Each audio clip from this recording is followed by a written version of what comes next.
Chapter 22. Pollux and I could barely look at each other the following morning as I bade him farewell and began the trek away from the forest where we'd met. Each step felt like I was pulling half of my heart away from the other, but I continued on, pack slung over my shoulder. Why did it feel so final?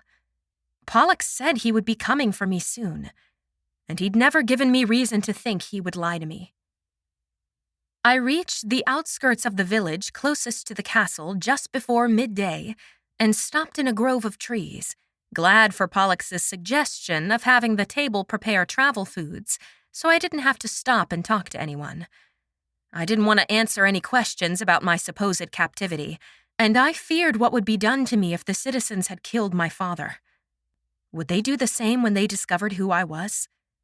If Pollux and I had discovered the connection between our ancestors and lifted the curse earlier, could it have saved my father's life? I never had a chance to reconnect with the father I'd known and loved. I kept to the shadows, hoping to be almost as discreet when sneaking back to the castle as I had been when I'd left.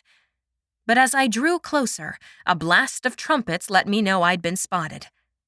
"It's Princess Rapunzel! She's back! Open the gate!" The drawbridge lowered and the portcullis raised. I lifted my chin and crossed, prepared to give a speech to the servants and soldiers to explain my sudden arrival. "Rapunzel! Thank goodness you're home!" All of my rehearsed, formal, somber words vanished as I saw Father, alive and well, running toward me with his arms outstretched. My bag dropped to the ground as he flung his arms around me, nearly knocking me over from the force of it. What?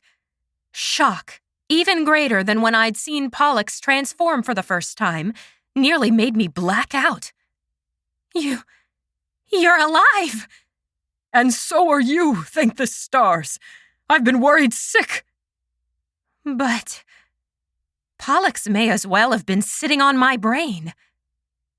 But I told you she would come.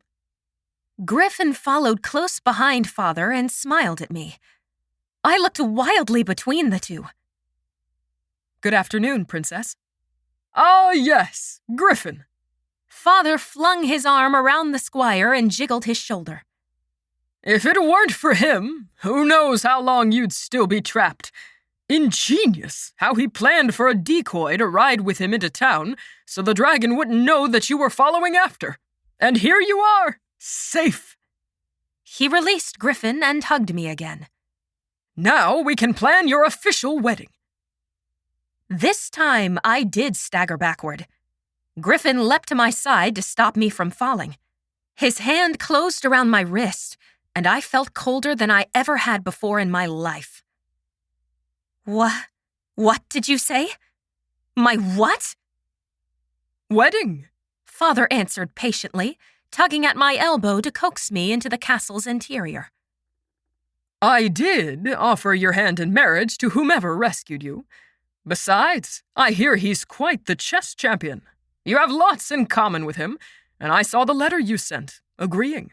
Don't worry, his station won't be a problem. Ice flooded through my veins. They expected me to marry Griffin? The letter I'd signed before I realized Pollux could shift. No, I can't. I looked at Griffin.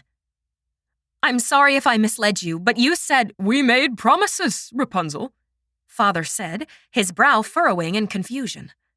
It's fortunate that Griffin here comes from a long line of dragon hunters. He knew things about dragons even our scholars didn't. This isn't your future, I shot back in clipped tones. You have no right to tell me who I can and can't marry. Do you mind giving us a few minutes alone? Griffin asked Father. I'd love to discuss this privately with my wife. I'm not your wife! Father and the guards retreated, and Griffin began to lead me to an empty chamber, but I whipped my arm out of his grasp, refusing to touch him. I know this must be a shock to you, he began in a placating tone. You lied to me! As you did to me. So we're even. I never told you that your father was dead? Why would you do that?" A cold expression hardened Griffin's otherwise handsome face. "I promised your father I would get you back here, and I succeeded. I knew you'd come back with the right incentive." "What are you talking about? I escaped on my own." The look in Griffin's eye was much too shrewd. "You really want to stick to that story that you were a poor, mistreated prisoner? Or would you like to tell the truth for once?" "How dare you? You've seen where the dragon kept me. You know what I've been through." Griffin never broke eye contact. "I told you my father died years ago, and that was true. Want to know how he died?" I backed away. "No." His smile broadened as he advanced. "He was a dragon hunter, but his mission went rather wrong. I've hated dragons ever since. I knew I would need to find a way to gain more power and have access to more resources if I wanted to eradicate dragons. Now, do you remember the first chess match we played?" "Yes," I answered warily. That game was a gambit. Neither of us used a gambit. I remember. I'm not talking about a chess opening. You already know that a gambit is a risky move made to gain an advantage, by sacrificing something small early on in order to achieve something grander in the end. I sacrificed one chess match in order to win your interest, and by doing so, you lowered your guard. You began making mistakes. Many of them. My eyes widened and my stomach soured. What was he talking about? Ought I call for a guard? Griffin sniggered softly. You think you're so clever. You are so ready to mock everyone you meet for being easy to manipulate, and you think that you can make any man fall for you, and yet you fell into the same exact trap. You're used to strong, brash men, and I knew something different would catch your eye. What do you think? Did my shyness and humility draw your attention? Just as he had done in that tiny carrier pigeon room, he placed his hand around the back of my neck, his thumb pressed against the vein throbbing on the side of my throat. I slapped his hand away. Glare all you want, he chuckled. That day when I took you up to send the pigeon, if you truly had been locked up with prison rations, you never would have rejected the food I offered. Starving people aren't picky. And another thing, women are so quick to believe that any man who touches them is merely after physical affection. But did you know that this is the perfect position for checking someone's pulse? I froze, processing what he was saying as he went on. You were too calm when you and I talked back then. If your life had truly been in danger and you were genuinely escaping from a dragon, your heart would have been pounding much harder and faster. His words fell like physical blows to my gut. That time, it hadn't been romantic at all. He was testing me, and I had failed. I cursed my own naivete. He had played me like a fiddle. All these years, I considered myself a master at manipulating everyone's emotions. But no, I had been the gullible fool this time. My feelings were painted clear as day on my face. Griffin smirked. Remember, 3 steps ahead. You and the dragon were quite the con artists, but I'm a dragon hunter, and my father left me quite a bit of equipment I intend to use against your co-conspiring dragon. Guards! I shouted, backing away from Griffin. Guards! Within seconds, the guards and father came running. Arrest him! I said, pointing a shaking finger at Griffin. Father patted my hand. Now, darling, you mustn't fuss. Let's get you up to the infirmary. I'm not ill. He's... What was I supposed to accuse him of? That he discovered my plot? Was he going to tell? It's just as I suspected, Griffin said sadly, shaking his head. She has dragon fever. I've seen it before. She will be out of her mind until she recovers. I'm not sick, I insisted, looking wildly around at the guards. It's him! He's threatening me. You were right. Father said, nodding solemnly at Griffin. Moments of lucidity interspersed with delusion, particularly when it relates to the dragon or her memories from her captivity. Everyone had adopted the same sympathetic expression that was on Father's and Griffin's faces, looking at me like I was some child with a dreadful illness, but was too fragile to handle the severity of my supposed condition. Your delusions will fade over time, Griffin told me, with that same maddeningly concerned facial expression. You're the delusional one! If you say so, Griffin answered, calm as ever. My daughter needs time to rest and recover with her new husband, Father informed the guards. Help escort her to her rooms. We're not married, I shouted. What are you talking about? I hadn't lost my mind. Everyone else had. Father was already preparing to leave, but a glimmer of the same paternal warmth I'd once known shone again in his eyes. Rapunzel, I have a meeting with Lord Morvain, but I'll come see you in a few hours, as soon as I can. No! I screamed, dragging my feet as I was forcefully escorted back to my chambers. My ineptitude at self-defense had never been more glaringly obvious. But what was I to do against nearly a dozen men? What did it matter if Pollux had lifted my father's greed if he believed me to be insane?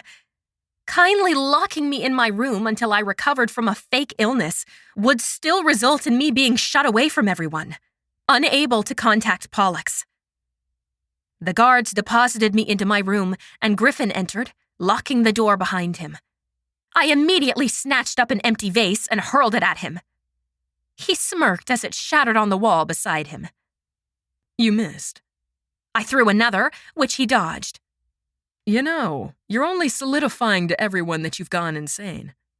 Thanks for the additional evidence. Angry as I was, I slowly set down the porcelain wash bowl I'd been preparing to throw next.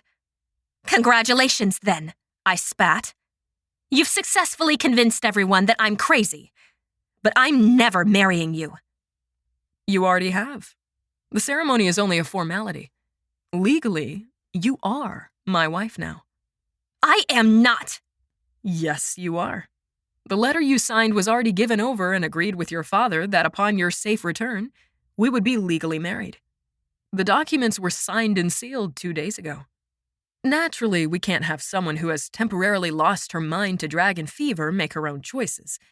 And your father understands that the kingdom needs a sane person in line to inherit the throne. I'll run away. All I needed was for Pollux to come. I had been wrong to want to come back. Pollux and I had done so much more for the people in my kingdom than Father ever had. He shrugged. Go ahead and run. So long as I'm next in line, it doesn't matter to me what you do. I crossed my arms, seething. It was a clever idea to team up with a dragon, I'll give you that. Griffin told me. A very lucrative venture. And I haven't told anyone else what you did. You ought to thank me. If only I could shoot fire from my eyes the way Pollux could from his mouth. How long did you know? I suspected from the beginning, he told me. You did a good job with staging your own kidnapping, but there were signs that it was fake. Like what? I snarled. He began ticking on his fingers. If a dragon had smashed his tail against your balcony door, more than one window pane would have shattered, and the glass would have gone into your room, not back toward the attacking dragon. That was the only night the entire night staff fell asleep, and they all exhibited symptoms identical to when you drugged men with worm sleep. You really need to vary your drug of choice. No dragon could sneak into a castle and drug the water supply, but you could do it from the inside. And finally, dragons only shed scales once every 5 years. And as they are more vulnerable during that time, they rarely go out. And if they do, they would have shed many more than the 4 scales we found. My mouth hung so low it felt like it should have been dragging on the floor. I couldn't think of any response.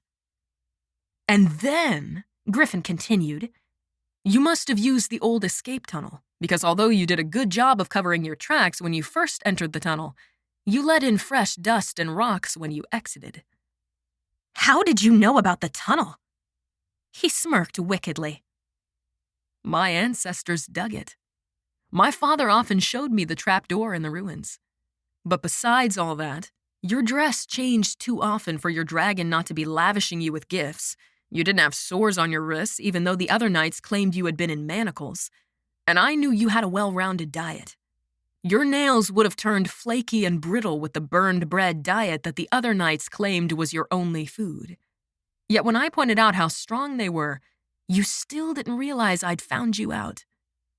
You aren't unintelligent, Griffin went on, with the air of bestowing the greatest compliment gifted to mankind. I knew from the beginning that if you had wanted to escape, you could have. Why didn't you tell everyone then? I asked. And give up my advantage? I told you, one must always be 3 steps ahead. If anyone wants to kill a dragon, they must first determine its weakness. He doesn't have one. Griffin gave me a withering stare. Oh, really? I predict that right now, your precious dragon is planning to come here and help you mourn the loss of your so recently departed father, not expecting us to be ready. I have enough dragon's bane to kill an army of dragons. You are his greatest weakness. Oh, Scales. This was a grand trap, and I was the bait. No! I screamed. You can't! I threw myself at Griffin, prepared to claw, kick, bite, anything to stop him from harming Pollux. He laughed as he restrained me, finally succeeding in locking my arms around me, then whispered into my ear from behind. I had hoped that sowing the seed of doubt about the dragon's intentions would have had you confiding in me earlier. But when that didn't work, all I had to do was convince you that people were plotting your demise, and you signed your future right over. Now, your kingdom will belong to me. I headbutted him with the back of my skull and felt a satisfying crack as his nose broke. Guards! This time, Griffin called for them, and they came and wrestled me back. No! Let me go! Be gentle. She isn't thinking right, he crooned, hand up to his bloody nose. The beast has addled her brains, but we'll be ready for it when it comes. Tears of anger gushed out as I pulled against the guards, desperate to fly at Griffin, to punish him for what he had done. It's like I told you all before, Griffin said, the kind, patient tone back to his voice. My wife needs time to recover from such a traumatic event. She isn't to be blamed for her actions. The dragon is, and we will make him pay. Make sure the door is locked until she improves so she doesn't hurt herself or anyone else. This match was no longer being played out on a chessboard. I was the future queen, and I was trapped.